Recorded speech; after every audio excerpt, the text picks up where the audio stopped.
Aujourd'hui, nous allons voir comment apprendre à un chien à accepter la manipulation. Donc ça, c'est vraiment très important à apprendre à tous les chiens, puisque si un jour il a besoin d'avoir un soin particulier, il doit se laisser manipuler sans être contraint de le faire. Donc là, il s'agit de tous les soins qu'on peut apporter à un chien. Donc ça peut être un soin parce qu'il a eu une plaie, donc nettoyer une plaie par exemple, mais ça peut être aussi de nettoyer ses oreilles, de nettoyer ses yeux, de couper ses griffes, ou même de lui faire son toilettage ou de le brosser. Voilà, ça peut être toutes ces manipulations-là.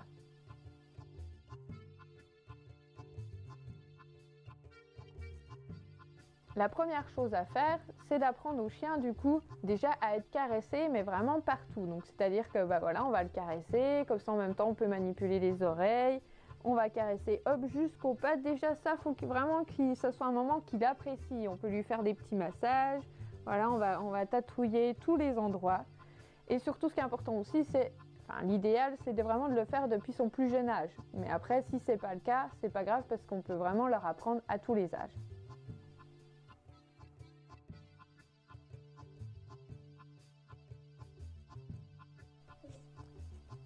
Quand le chien du coup apprécie ces moments de câlin, on va le faire du coup plus précisément. Donc là, on va vraiment prendre l'oreille, on va vraiment regarder au fond. Pour le moment, il n'est pas question d'apporter par exemple le produit pour lui mettre le produit dans les oreilles ou d'apporter du coup la pince pour les ongles. Là, c'est vraiment déjà qu'il faut qu'il accepte ce moment-là.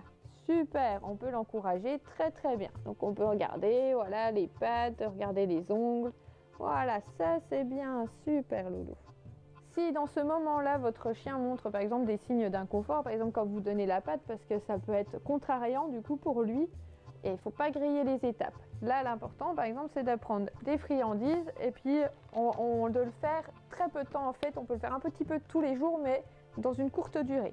Donc c'est que là, on lui prend par exemple la patte, on lui manipule, ouais super, il se laisse faire, très bien, hein, on va récompenser.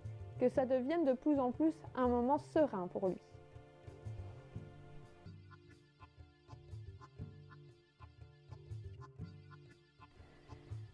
Pour le brossage, une fois que le chien il se laisse bien manipuler et qu'il apprécie bien les caresses, donc on prend toujours une brosse qui est relativement souple, du coup pour pas lui faire mal, faut pas tirer sur ses poils, et on va déjà commencer dans les endroits qu'il apprécie.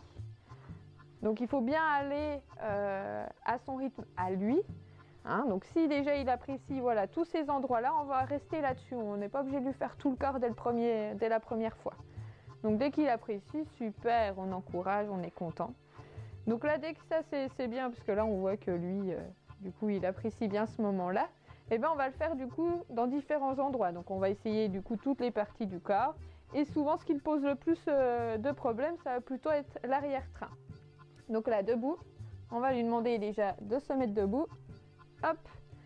Et là, on va le tenir du coup sous l'aine pour pouvoir brosser derrière. Et là, on va déjà le faire dans les endroits, voilà. Alors, pas trop la queue, c'est un endroit qu'ils n'aiment pas. Là, si ça tire trop, c'est un endroit qu'ils n'aiment pas. Donc, on va déjà attendre qu'il apprécie déjà tout le corps. Et là, on va le faire, voilà, tout doucement, on encourage. Oui, super, loulou, très très bien. S'il faut, on donne des friandises pour encore plus l'encourager. Mais là, on sent que lui, il n'y a pas de souci. Et là, ça peut être important aussi, du coup, d'être à deux pour avoir quelqu'un qui est, du coup, vers la tête du chien et qui lui donne des friandises et qui l'encourage, et l'autre personne du coup qui en profite pour brosser derrière.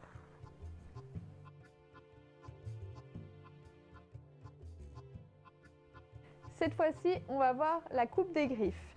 Donc c'est vraiment un soin qui est particulier et qui est vraiment délicat à faire. Donc si vous ne savez pas comment faire, mieux vaut le laisser faire par un professionnel, donc soit un toiletteur, soit le vétérinaire. Mais si votre chien déjà a les ongles blancs, ça sera déjà plus facile parce que vous verrez le nerf à l'intérieur. Mais s'il a les ongles noirs, vous ne savez pas où est le nerf. Donc vous pouvez faire vraiment mal à votre chien. Donc vaut mieux pas faire cette étape. Mais si vous avez l'habitude, si on vous a appris à le faire, il n'y a pas de souci. Donc là, pour habituer le chien, parce qu'il y en a beaucoup qui n'apprécient pas ce moment-là, c'est quand même un peu délicat. Donc on va déjà lui laisser apprécier voilà, le coupe-ongle. Donc on l'approche. Et puis s'il dit rien, s'il est tranquille, on va le féliciter. Super, ça c'est bien. Dès qu'il dit rien et puis que voilà, il se laisse faire, et du coup on peut y aller. Donc on prend la griffe. Ce qui est bien, c'est de pincer un coup avant pour savoir si on est sur le nerf ou pas. Et puis si là le chien il dit rien en pinçant, c'est qu'on n'est pas sur le nerf, du coup on peut y aller, on peut couper. Très bien. Ça c'est top.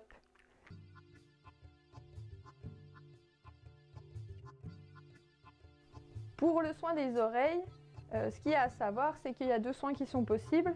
Il y a le soin donc, où on va mettre un produit pour voilà, éviter les otites, les infections des oreilles. Et il y a une autre chose, c'est sur les races comme ça à poils longs souvent, où il va falloir épiler les oreilles. Donc là par exemple le caniche fait partie de ces races qui ont besoin d'être épilées. Donc là vous pouvez le faire au doigt, si vous prenez vraiment des toutes petites, 2-3 petits poils, pas des grosses poignées, des toutes petites poignées, et puis vous tirez comme ça au doigt. Voilà, ça sera déjà bien. Ça évitera déjà les infections et puis après pour qu'il soit fait vraiment correctement, vous pourrez demander du coup à votre toiletteur ou au vétérinaire. Donc pour le soin avec un produit, c'est toujours pareil, c'est qu'il faut que le chien se laisse manipuler, se laisse regarder les oreilles sans broncher. Donc là c'est le cas, on va quand même la féliciter parce qu'on va l'encourager. C'est pas un moment qui est forcément très sympathique, donc on l'encourage. Super ma fille. On prend le produit, on va lui mettre du coup dans l'oreille, bien profond dans l'oreille. On fait une ou deux petites pichenettes, hop hop, très bien. Et là dès qu'on reprend, hop, on va lui masser les oreilles du coup pour faire du coup descendre le produit dans l'oreille. Très bien. Et dès qu'elle le fait, comme là, elle se laisse bien faire, c'est très très bien, on félicite. Super ma fille, ça c'est parfait, très très bien. Une fois que le produit du coup a été mis, on va prendre par exemple un petit bout de coton ou un petit bout de mouchoir pour nettoyer du coup l'intérieur de l'oreille, ce qui permet de bien vérifier du coup qu'il n'y ait plus d'impureté. Et après, il faut savoir que les chiens à oreilles tombantes sont beaucoup plus sensibles que les autres races, donc il faut toujours vérifier qu'il n'y ait pas une infection.